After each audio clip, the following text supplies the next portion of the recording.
is a 2v2 that we played on Halmar. I just wanted to put this up there for a good example of some sacrificing to win a game. Well, it was me and Zagami against Kansky and Andrew. I go down in Juliet, Zag goes over to Charlie, and we'll just let it play out here.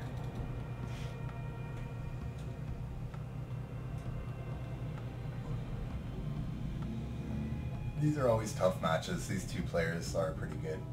Better, I'd say, equal, if not better than me. And so it's always a tough battle here.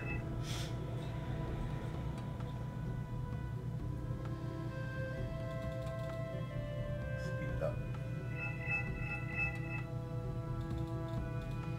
So I send a lot of my troops, actually everything I have, to Juliet. I just bypass golf immediately. Hopefully he doesn't roll through here, but he doesn't bring much. He's got some 4-packs of infantry. I brought my napalm bombers down low so that bypassing any AA he brought, but he didn't bring any, so he just brings this 1 4-pack in here, tries to get out with this, and I come in with my napalm again, slow him down. Tried to hit a CV, I couldn't see it yet, so Zag up here took some losses. He ended up losing Charlie, I believe.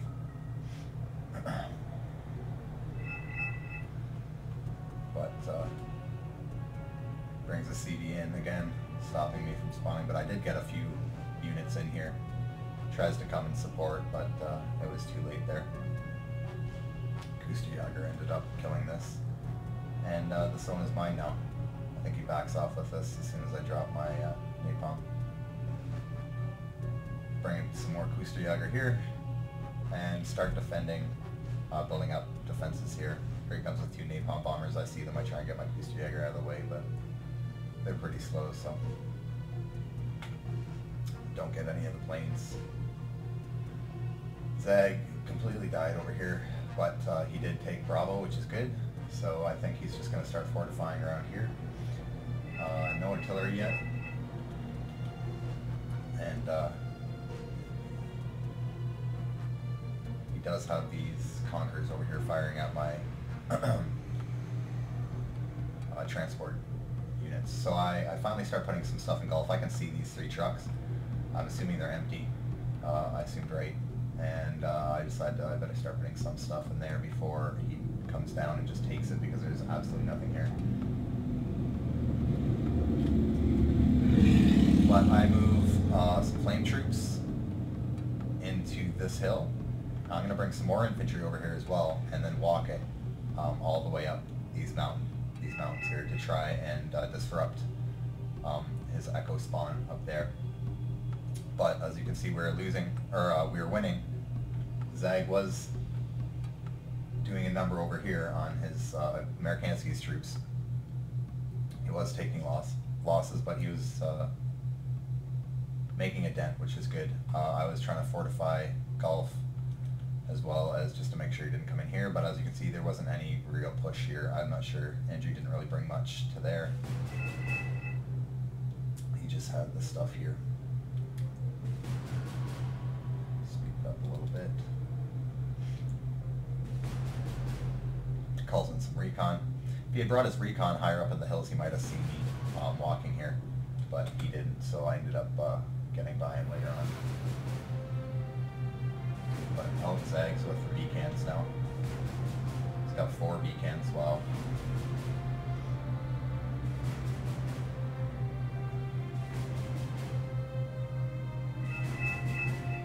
Yeah.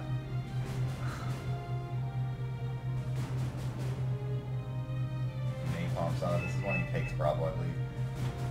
Napalms the shit out of him, and then he's going to go in with these troops here. He's asking for help, so I come in with all the napalm and try and slow him down. napalm's not too good for killing things, but it's good for definitely pushing back people, because you definitely don't want to walk through that. That's my Jaguar looking for any AA. He's got his radar turned off. Smart. 2 GD combats. I got my Küstenjäger here, so I'm going to bring these and this one all the way up here, because I looked like I made it, so I was comfortable bringing more units. I should have brought more in hindsight, but you know, you. So Zeg now lost Bravo. At this point, you know, it's not looking very good. There's 23 minutes left, and we only have 3 zones, so they're going to be outbuilding us. We only have Gulf as our income and hotel. Juliet doesn't have an income on it, so they're claiming a lot more income than we are. Zeg is still disrupting them very nicely up here with the beacons.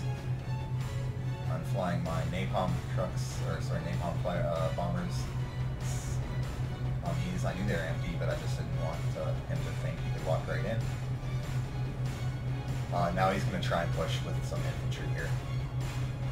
And I do have my units almost in position. I'm going to almost get ready to attack, but not quite. I can see all this stuff coming.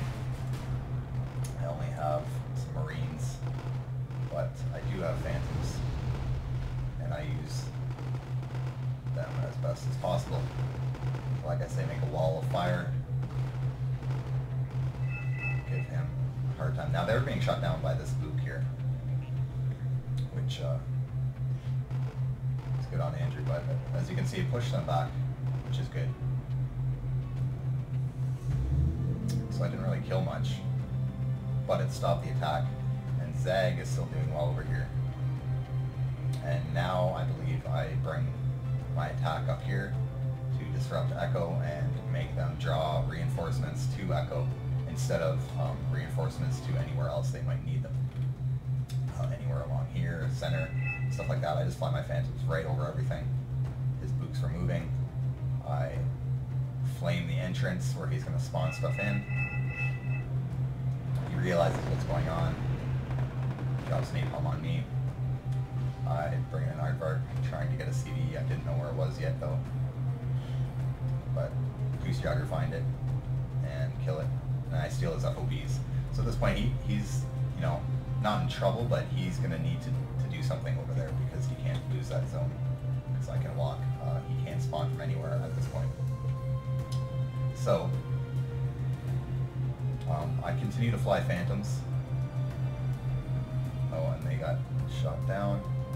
Both of them got shot down. That's not good. He's bringing in this CD. I try and move in with my Küstenjäger to stop him, but the CD being faster, he ends up getting him down and around. Brings it in for 10 seconds, not even, but calls in another CD and some reinforcements, and that's going to be my demise. But it is a losing battle up here. I lost more than I killed, but because of the disruption, it allowed us to get a stronger foothold on some of our other positions. It gave Zeg a break over here, gave me a break to call in units here. These are just transport trucks I'm calling up to try and extend our window of disruption for them. Now he can call units in here, but they have a long way to come. So like I said, it's still very disruptive for them that I am in this zone right now. Zeg tries to bring a CV, but realizes I didn't even notice that a CV was coming in. But, oh, and it dies. But yeah, and also Team America and Andrew K were on TeamSpeak, and me and Zeg were not. I was typing, and very little. We were communicating very little, which is probably a bad thing, but... So, as you can see, we're holding on. We're still in the lead by a small margin. I still have these Küstenjäger here, which are being healed by the FOBs, but now he has plenty of units up there. I've brought in some more Küstenjäger to hopefully push him back here a little bit. But look at all the units. All this stuff could have been spent in other places. He could have brought all that out and reinforced other areas and made a push somewhere or done something. So, you know, I am taking losses here.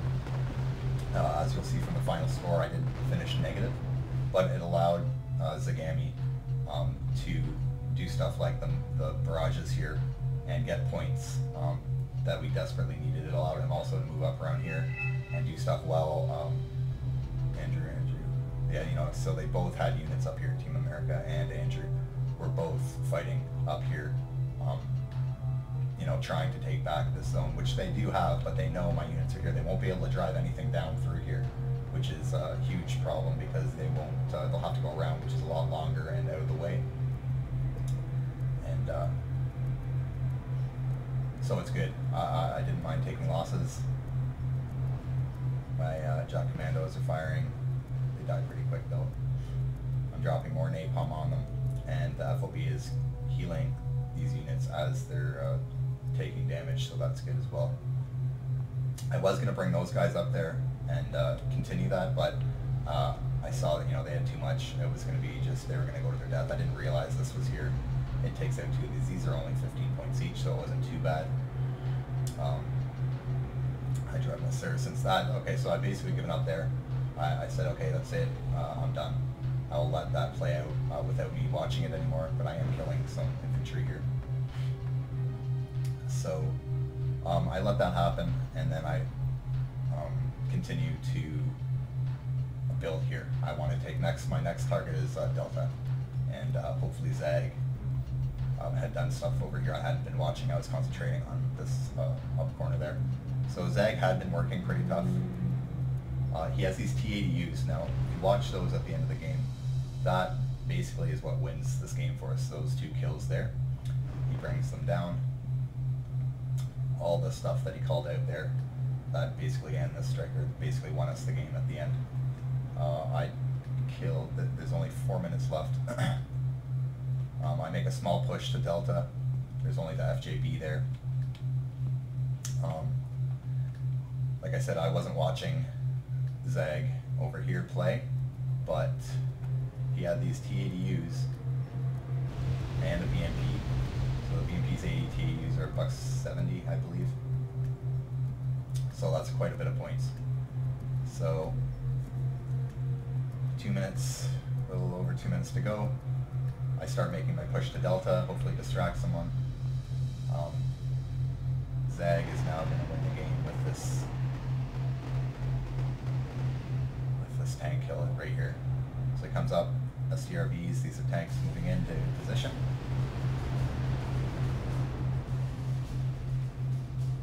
One minute, and the T-80s come close. This is Amerikansky's mistake, but oh well. Right over this ridge, and as soon as he comes over, they're done. So now you can see our points just shoot up. Huge. That's great. 40 seconds left. Don't be doing anything stupid. I just cluster bombed that. That was 55 points each. It's another 100 points. I moved into Delta. And that's the end of the game. So we pulled that one out of our asses. Not sure how it went. As you can see, the score for me, you know, I was 400 points negative, so it's not horrible. I like to go positive when possible, but, you know, it's an example of going negative. It can benefit sometimes. You know, sacrifice some units, create a diversion, and you end up getting more out of it than you lose. So I just wanted to share that one. Hope you enjoyed it, and I'll see you again.